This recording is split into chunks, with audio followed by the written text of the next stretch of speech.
जय हिंद मित्रांनो, दिल्लीच्या जंतर मंतरवरती जे विद्यार्थ्यांचं आंदोलन चालू आहे आणि त्या विद्यार्थ्याच्या आंदोलनाला जे वेगळी दिशा सरकारकडून देण्यात येत आहे, जेणेकरून विद्यार्थ्याचं आंदोलन चिरडलं जाईल, मोडलं जाईल.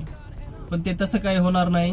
विद्यार्थी सगळे सुशिक्षित आहेत, तिथे एक पण अनपढ नाही. आणि जे अनपढ आपले संसदेत बसलेत त्यांनी जे पळरस्ता काढलाय ना, ते अत्यंत चुकीचं आहे. जे विद्यार्थ्यांवर लाठीचार्ज केलाय ते पण अत्यंत चुकीचं आहे. सरकारनं जिम्मेदारी स्वीकारून धर्मेंद्र प्रधानाचा राजीनामा घेतला पाहिजे. पण ते तसं न करता विद्यार्थ्यांवर लाठीमार करतात, हे अत्यंत चुकीचं आहे. आणि आपला देश कुठंतरी हुकुमशाहीकडे जातोय का, हे पण देशातील नागरिकांनी ओळखलं पाहिजे.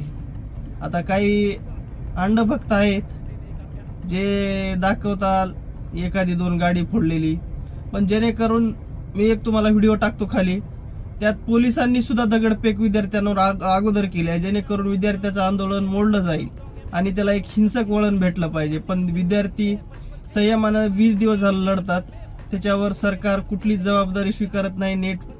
नीटचे जे पेपर फुटलाय त्याची कुठलीच जबाबदारी घेत नाही आणि धर्मेंद्र प्रधानाचा राजीनामा पण घेत नाही.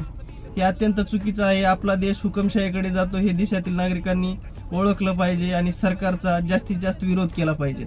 इन्क्लाब जिंदाबाद. जय हिंद.